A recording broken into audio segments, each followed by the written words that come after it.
The railings we see here are all railings that come with Revit 2014.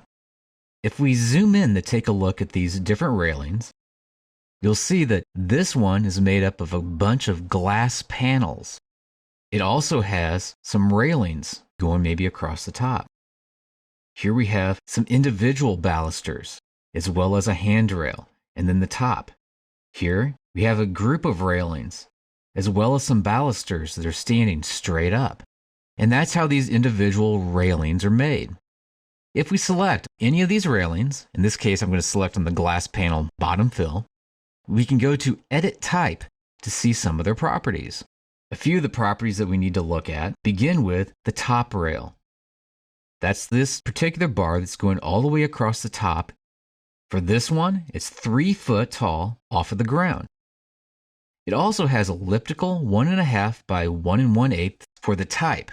Now, what this indicates is that there's an elliptical shape that has those dimensions and it's being swept the length of whatever the railing is. I'm going to go back into the properties by selecting on the railing and edit type. So that's what this is right here. If there's a handrail, oftentimes you'll see that handrail information here on the list. Other times, that handrail information will be underneath rail structure. And if you click edit to that, in this case, we can see there are 2 rails. One is 2 foot 8 inches off the ground. The other is 2 foot 4 inches off of the ground. And they're both 1 inch square. And those are these 2 rails that we see here. I'm going to click on OK. Now, so far what we haven't seen is what makes up these panels. Well, what makes up the panels is if we select on edit type one more time, and go into baluster placement and select on edit. Each of these panels are considered their own individual baluster, whether it be the steel frame or the glass panel, which is 2 feet by 8 feet. That particular family, which is a family just like a table would be or a sink would be, gets repeated again and again and again along the length of this particular railing structure. And some of the distances in between them are controlled through over here.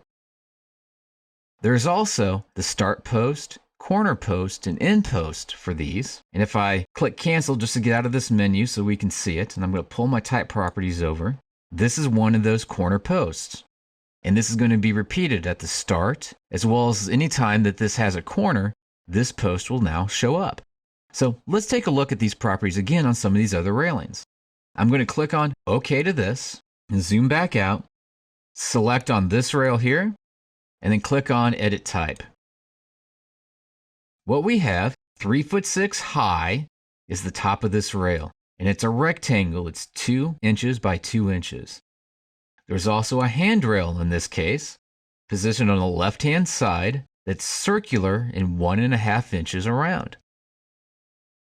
If we go to the baluster placement and click on Edit, we'll see that every 4 inches, it's supposed to repeat this baluster square family again and again and again. I'm going to click on cancel to both of those menus to get out, and now select on this last railing and pick on edit type.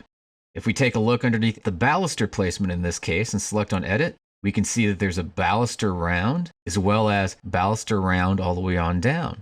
These are going to be put into place every 4 feet on center or at the start, corner, or ends of wherever this railing condition is at. And we can see there's one of those balusters right there, and every 4 feet they're being drawn in.